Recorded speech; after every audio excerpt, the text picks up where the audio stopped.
जय हिंद दोस्तों, welcome to GK classes. मैं आशा करता हूं कि आप लोग स्वस्थ होंगे और आपकी तैयारी बहुत ही अच्छी तरह से चल रही होगी। दोस्तों, जैसा कि आप लोग जानते हैं कि हम लोग कोऑर्डिनेट ज्योमेट्री पढ़ रहे हैं और ये कोऑर्डिनेट ज्योमेट्री का लेक्चर नंबर 4 है। इसका मतलब ये है कि इसके पहले लेक्चर 1, लेक्चर 2, लेक्चर 3 हो चुका है। अगर आपने इससे पहले के लेक्चर्स की वीडियो नहीं देखी है तो एक बार आप डिस्क्रिप्शन जरूर चेक कर लीजिएगा। वहाँ पर आपको प्लेलिस्ट मिल जाएगी, आप वहाँ से वीडियो देख सकते हैं, या फिर किनारे में आपको आई टैब दिखेगा, वहाँ पर क्लिक करके आप सारे वीडियोज़ देख सकते हैं। तो दोस्तों, जैसा कि मैंने कहा था पिछले लेक्चर में कि जो कोऑर्डिनेट ज्योमेट्री की बेसिक चीज़ें हैं वो हम लोग कवर कर चुके हैं। तो नेक्स्ट लेक्चर में हम लोग कुछ क्वेश्चन करेंगे। तो इस लेक्चर में हम लोग कुछ इंपॉर्टेंट एमसीक्यू करने वाले हैं जो डिफरेंट एग्जाम्स में पूछे गए हैं। ठीक है, ज़्यादा क्वेश्चन नहीं करेंगे आज के लेक्चर में, लेकिन जो भी करेंगे बहुत इंपॉर्टेंट क्वेश्चन हैं, है ना। कुछ क्वेश्चन टिपिकल हैं, कुछ क्वेश्चन बहुत ईजी हैं। फिलहाल आज के लेक्चर में ईजी क्वेश्चन ही होंगे और 2-3 लेक्चर आने वाले 2-3 लेक्चर्स में हम लोग कुछ क्वेश्चन करेंगे। उसके बाद हम लोग स्ट्रेट लाइन के बारे में पढ़ेंगे। ठीक है, तो चलिए बिना देर किए आज की क्लास को शुरू करते हैं। शुरू करने से पहले आपसे हमेशा की तरह एक ही निवेदन है कि अगर आप चैनल पर नए हैं तो सब्सक्राइब कीजिए, बेल आइकन को प्रेस कीजिए, ऑल पर क्लिक कर दीजिए ताकि आपको रोज़ नई नई वीडियोस मिलती रहें। वीडियो अगर पसंद आती है तो लाइक कीजिए, दोस्तों में शेयर कीजिए। ठीक है, चलो शुरू करते हैं। पहले क्वेश्चन की कह रहा है कि if the point X Y be equidistant from the points a plus B B minus A and a minus B A plus B, then आपको 4 कंडीशन दी गई हैं। आपसे पूछ रहा है कि कौन सा कंडीशन यहाँ पर सेटिस्फाई करेगा, मतलब यह है कि कौन सा कंडीशन करेक्ट होगा। ठीक है, तो देखो भाई, सीधी सी बात है। उसने क्या बोला हमसे? उसने यही तो बोला हमसे कि 2 पॉइंट है आपके पास ए और बी। ए का कोऑर्डिनेट उसने दे रखा है ए plus B comma B minus ए, और इसका कोऑर्डिनेट दे रखा है ए माइनस बी कामा में ए प्लस बी। एक पॉइंट है पी जो इन दोनों पॉइंट से इक्वल डिस्टेंस पर है, मतलब ए पी और बी पी ये दूरी दोनों आपस में बराबर हैं। मतलब अगर ए पी बराबर क्या है बी पी के, तो जाहिर तौर पर ए पी स्क्वायर जो होगा वो बी पी स्क्वायर के बराबर होगा। बस कुछ नहीं करना, ये दूरी बराबर ये दूरी कर दो, आ जाएगा आंसर, है ना। तो करेंगे एक्स माइनस, डिस्टेंस फार्मूला लगा रहे हैं, X minus A plus B इसका whole square plus Y minus B minus A इसका होल स्क्वायर बराबर, यहाँ से करेंगे तो X minus A minus B इसका whole square plus Y minus A plus B इसका होल स्क्वायर। अभी कुछ नहीं करना है आपको, बस A minus B A plus B का होल स्क्वायर से खोल देना है। ठीक है, तो खोल देते हैं इसको। ये होगा एक्स स्क्वायर प्लस में ए प्लस बी का होल स्क्वायर, ठीक है, माइनस में 2 ये भी होता तो मल्टीप्लाई करेंगे, 2ax होगा, है ना, फिर माइनस 2bx होगा। ठीक है, प्लस यहाँ पर करते हैं Y square plus B minus A का होल स्क्वायर, और फिर माइनस क्या होगा 2by और प्लस हो जाएगा ये 2ay। ठीक है ना, इक्वल टू, मैंने डायरेक्ट कर दिया। अब यहाँ से करेंगे, यहाँ करते हैं A square plus B square minus में 2 ए बी होता तो माइनस 2ax प्लस में 2bx हो जाएगा, and plus Y square plus A plus B का होल स्क्वायर माइनस में 2ay और माइनस में 2by, ये हो गया। अब जो भी कैंसिल होगा उसको कैंसिल कर देंगे, बाकी अरेंज करेंगे, आपका आंसर आ जाएगा। ठीक है, तो करो, एक्स स्क्वायर इधर है और बराबर के इधर भी एक्स स्क्वायर है, कैंसिल हो गया। वाई स्क्वायर इधर है, इधर भी है, कैंसिल हो गया। ठीक है ना, ए प्लस बी का होल स्क्वायर यहाँ पर है, कैंसिल हो गया, है ना। यहाँ पर देखना बी माइनस ए का होल स्क्वायर, यहाँ भी ए माइनस बी का होल स्क्वायर, ये दोनों कैंसिल हो जाएंगे। क्यों? क्योंकि अगर आप इसमें से माइनस कॉमन करोगे तो माइनस का स्क्वायर होगा, प्लस कर देगा, तो कोई फर्क पड़ेगा नहीं, ये दोनों कैंसिल हो गए। और कुछ कटेगा, माइनस 2x इधर भी है, कैंसिल हो गया। भाई बराबर के दोनों तरफ अगर बराबर चीज़ें हैं तो कैंसिल हो जाएंगी। माइनस 2by इधर है, इधर भी कैंसिल हो गया। अब कुछ नहीं कटेगा, तो बस अरेंज कर लो। देखो भाई, माइनस 2bx है और इधर प्लस 2ay है, इधर प्लस 2bx है ना। तो इसको अगर बराबर के इधर लाओगे तो ये प्लस हो जाएगा, तो होगा 4bx इक्वल टू, और यहाँ पर देखो माइनस 2ay, इसको उधर ले जाओगे तो ये प्लस हो जाएगा, तो ये होगा 4ay। 4 से 4 कैंसिल हो गया, ay को इधर लाओगे तो होगा bx minus ay equal to कितना 0। यही आपका आंसर होगा। इसका मतलब आपका ऑप्शन डी जो है वो क्या होगा, करेक्ट हो जाएगा। ठीक है, तो आई होप आपको क्वेश्चन समझ में आ गया होगा। चलिए आगे बढ़ते हैं। क्वेश्चन नंबर 2 की बात करें। क्वेश्चन नंबर 2 में क्या कह रहा है? कह रहा है कि if Cartesian coordinate of any point are √3, 1 then it's polar coordinates is. आपको कार्टेशियन से पोलर में कन्वर्ट करना है। तो कार्टेशियन कोऑर्डिनेट क्या दिया गया है? कार्टेशियन कोऑर्डिनेट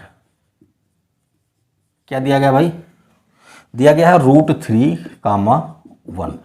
तो आपको पोलर में कन्वर्ट करना है, पोलर में, है ना। पोलर कोऑर्डिनेट क्या होगा इसका, r, थीटा होगा। तो हमें r और थीटा की वैल्यू बतानी है। मैंने आपको बताया था ये आपका x है, ये आपका क्या है, y है। कार्टेशियन में पहला वैल्यू x होता है, दूसरा y होता है। तो कहने का मतलब मैंने आपको बताया था कि जो x होता है वो r cos थीटा के इक्वल होता है और जो y होता है वो r sin थीटा के इक्वल होता है, यही तो x की वैल्यू कितनी है, √3 है, तो ये हो गया √3।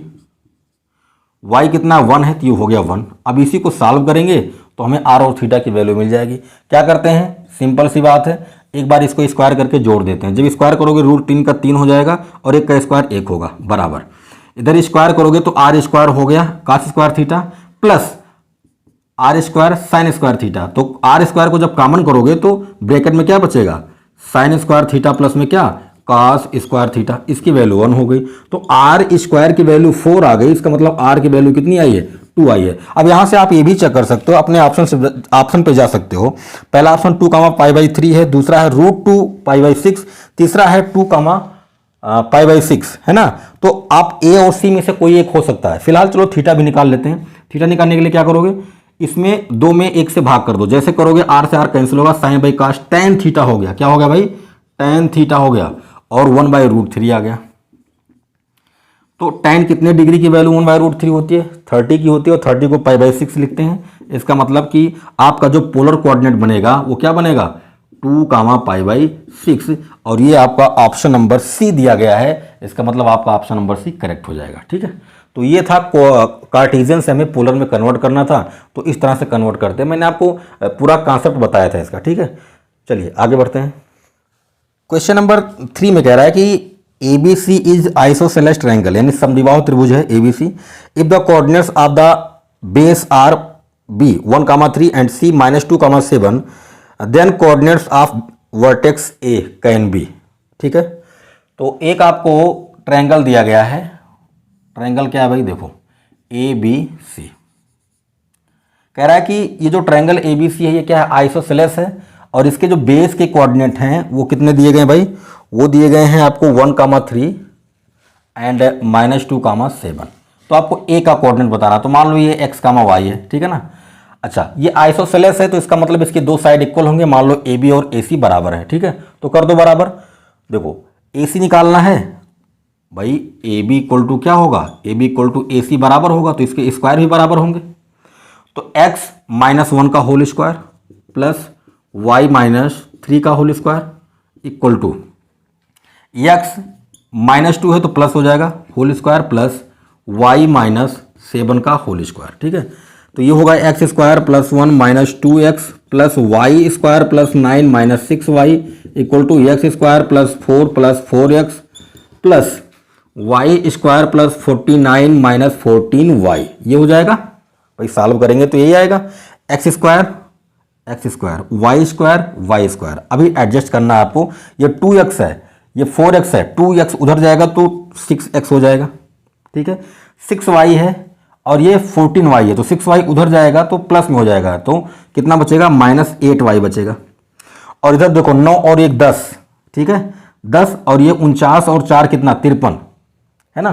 तो जब उधर जाएगा तो इधर बचेगा 43 इक्वल टू कितना 0। ये इक्वेशन बना। अब चूंकि ये सिंगल इक्वेशन है तो यहां ज्यादा दिमाग लगाने की जरूरत नहीं है, आप एक एक ऑप्शन को चेक कर सकते हो। पहला ऑप्शन है 1,6 भाई x, y माने हो ना एक ही कोऑर्डिनेट को, तो x और y की वैल्यू रखो, जो भी कोऑर्डिनेट सेटिस्फाई करेगा वही इसका आंसर हो जाएगा। तो x की वैल्यू 1 है और y की वैल्यू 6। अगर यहां 1 रखते हो तो 1 - 6 + 43, क्या ये 0 आएगा, नहीं आएगा। इसका मतलब पहला ऑप्शन आपका करेक्ट नहीं है। दूसरा देखो -1/2, 5, तो यहां पर रखोगे -1/2 -5 + 43, 2 से काट दो, 2 3 6 -3 8 5 40, है ना, 8 5 40 + 43, तो 40 और 3 43 -43 + 43 ये कितना आ गया, 0 आ गया। ये ऑप्शन भी आपका करेक्ट हो सकता है। लेकिन और चेक करते हैं, तीसरा भी चेक करते हैं। 5/6 है तो कर लो 6 × 5/6 माइनस में 8 × 6 प्लस में 43, है ना। 6 से 6 कैंसिल हो गया, 5 और ये हो गया 48 प्लस में कितना 43, ये भी आ गया 0। भाई कमाल हो गया, बी ऑप्शन भी करेक्ट जा रहा है, सी ऑप्शन भी करेक्ट जा रहा है। लेकिन यहाँ पर एक चीज़ आपको चेक करना पड़ेगा, वो चीज़ ये है कि भैया एक ऑप्शन आपका जो करेक्ट हुआ है वो है -1/2, 5 और दूसरा जो करेक्ट हुआ वो 5/6, है ना। ये दोनों ऑप्शन आपके करेक्ट जा रहे हैं। भाई एक क्वेश्चन के दो आंसर नहीं होंगे, ठीक है। तो क्या करेंगे, देखो अगर हम बी और सी का मिड पॉइंट निकालें, मध्य बिंदु निकालें, तो देखो -2 में 1 जुड़ेगा, कितना आएगा -1 आएगा, और 2 से भाग लगाओगे तो -1/2 आ गया। और 7 और 3 10, 10 में 2 से लगाओगे भाग तो 5 आएगा। अब कमाल की बात यह है, मान लो ये डी पॉइंट है, कमाल की बात यह है कि जो -1/2, 5 है वो तो बीसी का मिड पॉइंट है। तो अगर ये बीसी का मिड पॉइंट है तो ए का कोऑर्डिनेट हो ही नहीं सकता। इसका मतलब ये ऑप्शन आपका सेटिस्फाई तो कर रहा है, लेकिन ये ऑप्शन आपका आंसर नहीं होगा। क्यों? क्योंकि ये बीसी का मिड पॉइंट है, ठीक है। तो ये थोड़ी सी बारीकी इसमें थी जो मैंने आपको बता दिया। तो आपका करेक्ट ऑप्शन हो जाएगा 5/6, 6। इसका मतलब आपका ऑप्शन नंबर जो सी है वो करेक्ट हो जाएगा। ओके, चलिए आगे बढ़ते हैं, बात करते हैं क्वेश्चन नंबर 4 की। कह रहा है the extremities of diagonal of parallelogram are the points 3, -4 and -6, 5। If third vertex is -2, 1 then fourth vertex is, है ना। देखो भाई एक आपको पैरेललोग्राम दिया गया है, समानांतर चतुर्भुज ABC एंड D। कह रहा है आपसे कि इसमें डायगोनल के कोऑर्डिनेट दिए गए हैं। डायगोनल के कोऑर्डिनेट कितने हैं 3, -4 एंड -6, 5। और तीसरा वर्टेक्स जो दिया गया है वो -2, 1 है। तो आपसे कह रहा है कि बताओ ये चौथा कोऑर्डिनेट ये कितना होगा, x, y कितना होगा, ये बताना। तो भाई इसके दो तरीके हैं। एक तो आपको मैंने कॉन्सेप्ट बताया था उससे आप लगा सकते हैं, दूसरा ये है कि इसका जो डायरेक्ट ट्रिक होता है वो भी आप याद रख सकते हैं, ठीक है। पहले मैं कॉन्सेप्ट बताता हूं, उसके बाद मैं आपको ट्रिक समझाता हूं, ठीक है। देखो भाई मैंने एक चीज आपको बताया था कि पैरेललोग्राम जो होता है इसके जो डायगोनल होते हैं उनका जो मिड पॉइंट होता है वो सेम होता है। इसका मतलब ये है कि ये जो 3, -4 और -6, 5 है, अगर इसका मिड पॉइंट निकालेंगे तो वही मिड पॉइंट इनका भी होगा, BD का भी होगा। जो AC का होगा वही क्या होगा, BD का होगा। तो निकाल लो मिड पॉइंट। -6 में 3 जोड़ोगे तो -3 आएगा, और -3 में 2 से भाग लगाओगे तो -3/2 हो जाएगा। 5 में -4 को जोड़ोगे तो 1 आएगा, और 2 से भाग लगाओगे तो 1/2। ये हो गया क्या, ये पॉइंट O, डायगोनल का मिड पॉइंट। अगर ये मिड पॉइंट है BD का तो जाहिर सी बात है इसको इक्वल रेशियो में डिवाइड कर रहा होगा। तो सिंपली आप निकाल सकते हैं, क्या निकाल सकते हैं, x + -2/2 इक्वल टू किसके इक्वल होगा, 3/2 के। भाई इसका और इसका जोड़ बराबर इसके होगा, और इसका और इसका जोड़ बराबर इसके होगा, यही तो करते हैं। तो 2 से 2 कैंसिल हो गया, x - 2 इक्वल टू -3। तो x इक्वल टू कितना होगा, -2 उधर जाएगा प्लस हो जाएगा -1। x की वैल्यू तो आ गई -1, ठीक है ना। अब y की निकाल लो। तो भाई देखो क्या करोगे, y + 1/2 इक्वल टू कितना 1/2। 2 से 2 कैंसिल हो गया, y + 1 इक्वल टू 1, 1 से 1 कैंसिल होगा, y इक्वल टू कितना है 0। इसका मतलब कि चौथा कोऑर्डिनेट जो होगा वो -1, 0 होगा, यानी कि आपका ऑप्शन नंबर बी करेक्ट है। ऑप्शन नंबर बी करेक्ट है। अब इसका डायरेक्ट मेथड क्या है वो समझो। डायरेक्ट मेथड मतलब ट्रिक जो है वो इसी पे काम करता है, लेकिन उसको हम लोग डायरेक्ट अप्लाई करेंगे तो इन सब चीजों से बच जाएंगे। करना क्या है, देखो जो डायगोनल का अगर 3 वर्टेक्स दिए गए हैं, चौथा निकालना है, तो ये तरीका आपको लगाना है, इसको और इसको जोड़ के, समझो बात को, इसको और इसको जोड़ के इसको घटा देना। मतलब आमने सामने के 2 कोऑर्डिनेट को जोड़ के और तीसरे वाले का पहला कोऑर्डिनेट घटा दोगे तो x का मान आएगा, ऐसे दूसरे वाले में कर दोगे तो y का मान आ जाएगा। समझो कैसे, 3 में मैंने -6 को जोड़ा तो 3 - 6 हो गया, और फिर क्या किया, इसमें से मैंने इसको घटा दिया। बात समझ में आ रही है। पहले मैंने इसमें इसको जोड़ा और फिर इसको घटाया। जब इसको घटाएंगे तो एक माइनस तो लगाएंगे और एक माइनस इसके साथ में है, तो 3 में से 6 निकल गया, -3 बचेगा, और माइनस माइनस प्लस हो गया। बोलो भाई ये पहला कोऑर्डिनेट मैंने जब इनको जोड़ा, इसको घटाया तो मुझे कितना मिला, -1, और वही तो आया है। दूसरे वाले को देखो, -4 में 5 को जोड़ो, -4 में 5 को जोड़ा और इसमें से 1 को घटा लेंगे, तो -4 में से 5 को जोड़ोगे तो कितना आएगा, 5 में से 4 निकलेगा, 1 आएगा, 1 माइनस से कितना आ गया, 0। ये देखो दूसरा भी आ गया। तो ये डायरेक्ट तरीका है। अगर आपको 3 शीर्ष दिए गए, चौथा निकालने के लिए आपको क्या करना है, आमने सामने के वर्टेक्स को जोड़ के और जो बचा हुआ उसको घटाव दोगे तो आपको चौथे वाले का मिल जाएगा। अब एक्स वाले को जोड़ोगे तो एक्स वाले को घटाओगे, वाई वाले को जोड़ोगे तो वाई वाले को घटाओगे। ठीक है, चलिए आगे बढ़ते हैं। अब बात करते हैं क्वेश्चन नंबर 5 की। क्वेश्चन नंबर 5 में कह रहा है कि ए triangle with vertices 4, 0, -1, and 3, 5 is. आपको बताना है कि ये जो तीनों वर्टिसेस हैं ये कौन से ट्रायंगल बनाएंगे। ठीक है, तो देखो भाई, ये मान लो ABC है, इसका क्वाड्रेंट मान लो 4, 0 है, इसका -1 है, और इसका मान लो किसी का मान सकते हैं, कोई दिक्कत वाली बात नहीं है, 3, 5 है। ठीक है, अब आपको ये चेक करना है कि ये जो ट्रायंगल ABC है ये आइसोसेलेस है या नहीं, राइट एंगल है कि नहीं, है ना, दो ही चीज़ें दी गई हैं। तो देखो भाई, राइट एंगल चेक करना हो या आइसोसेलेस चेक करना हो, सीधी सी बात है, आपको भुजाएं निकालनी पड़ेंगी, साइड निकालने पड़ेंगे। ठीक है, तो पहले हम साइड निकाल लेते हैं। पहले AB निकालोगे, अंडर रूट लगाओगे, 3 में से 4 निकल गया, एक बचा, 1 का स्क्वायर 1 आ गया, 5 में से 0 निकलेगा तो 5 में से 0 निकल गया तो 5 ही बचेगा, स्क्वायर 25 होगा, ये आ गया आपका अंडर रूट 26। हमने निकाल लिया AB। अब BC निकाल लो, 4 में से -1 निकलेगा तो 5 हो जाएगा, माइनस माइनस प्लस हो गया, 4 1 5, 5 का स्क्वायर 25, प्लस 0 में से 1 निकल गया, -1 निकालोगे तो +1 हो जाएगा, 1 का स्क्वायर 1, ये भी आ गया रूट 26। अब AC निकाल लो। AC के लिए क्या करना है, वही काम, 3 में से -1 निकलेगा तो माइनस माइनस प्लस, 3 और 1 4, 4 का स्क्वायर 16, प्लस 5 में से -1 निकालोगे तो माइनस माइनस प्लस, 5 और 1 6, 6 का स्क्वायर 36, ये आ गया आपका 52। ठीक है, अब अगर आइसोसेलेस ट्रायंगल होगा तो इसके दो साइड इक्वल होंगे, तो साफ साफ दिख रहा है, साफ साफ दिख रहा है कि AB और BC क्या है, इक्वल हैं। इसका मतलब यह है कि ये आइसोसेलेस तो है, पक्की बात है,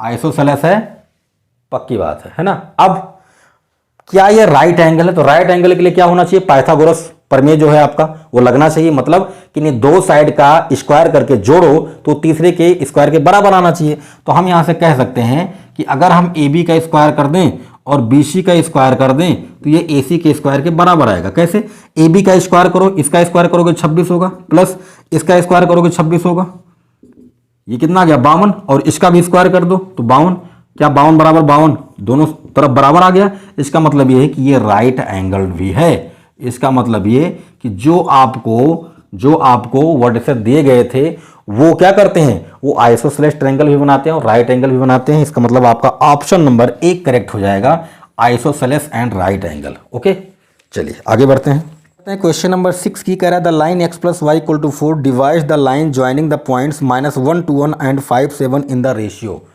सीधी सी बात है, ये दो पॉइंट्स आपको दिए गए हैं A एंड B, कोऑर्डिनेट है इनका -1 and 1 और ये है 5 and 7। आपसे पूछ रहा है कि एक लाइन है, मान लो वो लाइन ऐसी ही है, अभी जरूरी नहीं कि ये अंदर ही होगा, ये बाहर भी हो सकता है, x + y = कितना 4। आपसे कह रहा है कि ये लाइन जो है ये AB को क्या कर रहा है, डिवाइड कर रहा है। तो आपको ये बताना है कि AB को ये जब डिवाइड कर रहा है तो किस रेशियो में कर रहा है, मतलब M1 और M2 की वैल्यू बतानी है, M1:M2 की वैल्यू बतानी है। साथ ही साथ ये भी बताना है कि ये इंटरनल डिवीजन हो रहा है या एक्सटर्नल हो रहा है। तो मैंने रेशियो के लिए फार्मूला आपको बताया था, क्या बताया था, माइनस लगा देना, इसके बाद मैंने क्या बताया था, AX1 + BY1 + C upon AX2 + BY2 + C। इसी को निकाल लेंगे। अगर ये टोटल वैल्यू पॉजिटिव आती है तो इंटरनल डिवीजन हो रहा है, अगर ये वैल्यू नेगेटिव आती है तो एक्सटर्नल डिवीजन हो रहा है, यही करना है आपको। अब चूंकि AX1 + BY1 + C, ठीक है, यहाँ पर होगा क्या, ये जो लाइन दिया गया है आपको, ये जो लाइन दिया गया है इसी को हम लोग इस फॉर्म में लिखेंगे, x + y, इस 4 को इधर लाओगे तो -4 = कितना 0। अब कुछ नहीं करना है, अब x की जगह पर x1, y की जगह पर y1, तो यहाँ पर x1 हो जाएगा ये और y1 हो जाएगा ये, यहाँ पर x2 हो जाएगा ये, y2 हो जाएगा ये, है ना। अच्छा, यहाँ पर a भी है, a b, तो यहाँ पर ज़रूरत नहीं है कि हर क्वेश्चन में a b दिया ही रहेगा, यहाँ पर a की जगह पर 1 है, यहाँ पर b की जगह पर 1 है, मतलब a और b का मतलब ये है कि x और y का कोफिशिएंट गुणांक, तो यहाँ पर तो 1 है, तो ज़्यादा टेंशन लेने की ज़रूरत नहीं है। ठीक है, अगर यहाँ पर 2 3 कुछ लिखा होता तो ये 2 3 रहता, कोई दिक्कत वाली बात नहीं। ठीक है, तो निकाल लो रेशियो निकाल लो, माइनस लगा दो। पहले x1 की जगह पर -1, तो यहाँ पर होगा -1 प्लस y1 की जगह पर 1 -4 अपॉन, अब x2 की जगह पर 5 प्लस y2 की जगह पर 7 माइनस 4। इसी को सॉल्व करते हैं। माइनस 1 से 1 कट गया, -4 और 7 और 5 12, 12 में से 4 निकल गया 8। 4 से काट दोगे तो ये आ जाएगा -1/2 और माइनस माइनस प्लस हो गया तो आ गया 1/2, यानी कि m1 और m2 का अनुपात आ गया 1/2। चूंकि यहाँ पर पॉजिटिव में आया है, इसका मतलब इंटरनल डिवीजन हो रहा है और रेशियो आपको मिल चुका है 1:2 का, है ना। तो आपका ऑप्शन नंबर बी करेक्ट हो जाएगा, है ना। ऑप्शन नंबर बी आपका करेक्ट हो जाएगा। ओके, चलिए आगे बढ़ते हैं। क्वेश्चन नंबर 7 की बात करते हैं। क्वेश्चन नंबर 7 में क्या कह रहा है कि 2 पॉइंट्स आपको दिए गए हैं, 2 पॉइंट्स। एक पॉइंट आपका है 2, और दूसरा पॉइंट है आपका -5, कह रहा है कि ये दोनों पॉइंट्स जो ए और बी यानी 2, -3, -5, जो दिए गए हैं, इनको y एक्सिस डिवाइड कर रहा है, y अक्ष काट रहा है। तो जब y अक्ष काटेगा तो x का मान 0 होगा और जब x अक्ष काटेगा तो y का मान 0 होगा। तो यहाँ पर y अक्ष अगर काट रहा है तो यहाँ पर जो कोऑर्डिनेट आएगा ना वो 0 आएगा। 0 का मान कुछ भी, मतलब x की जगह पर 0 होगा, y की जगह पर कुछ भी हो सकता है, 10, 20, 30, 40, 50, -1, -2 कुछ भी हो सकता है, लेकिन x वाला कोऑर्डिनेट 0 होगा। b की जगह पर आप a b कुछ भी मान सकते हैं, कोई दिक्कत वाली बात नहीं। मैं आपको समझा रहा हूँ इसलिए मैंने यहाँ पर 0 लिखा, यहाँ पर b लिख दिया, ठीक है। आपको बताना है रेशियो, अनुपात बताना है। तो अनुपात निकालने के लिए मैंने बताया था कि आप जब भी अनुपात निकालोगे तो अपनी तरफ से λ:1 मान लोगे, ठीक। लैम्डा ये m1 की वैल्यू हो गई और 1 ये m2 की वैल्यू हो गई, ठीक है ना। आपको m1:m2 निकालना है, ठीक है। तो अगर लैम्डा निकल गया तो आराम से हम निकाल सकते हैं, ठीक है। देखो क्या करना है, सेक्शन फार्मूला लगा दो। इंटरनल हो रहा है तो देखो, अच्छा x वाली वैल्यू निकालने चल रहे हो तो x की जगह पर कौन है, ये x हो गया, ये y हो गया, तो x की जगह पर 0 है तो 0 बराबर m1 × x2, तो λ:-5 प्लस 1 × 2, ये तो होगा डिवाइडेड बाई क्या होगा m1 + m2, यही तो होता है। तो λ+1 इधर आएगा 0 हो जाएगा, तो बचा क्या आपके पास -5λ + 2 = 0। 2 को उधर ले जाओगे तो -5λ = -2, ये कट गया, लैम्डा की वैल्यू आ गई 2/5। लैम्डा की वैल्यू क्या आ गई 2/5। इसका मतलब कि हमने जो माना था m1/m2 ये λ/1 माना था। अगर लैम्डा की वैल्यू 2/5 आई है तो यहाँ पर आप रख सकते हो, जैसे रखोगे 2/5/1, 1 का 5 में मल्टीप्लाई होगा, ओवरऑल आपका रेशियो आएगा 2:5, यानी कि आपका जो ऑप्शन नंबर ए है वो करेक्ट हो जाएगा, ठीक है।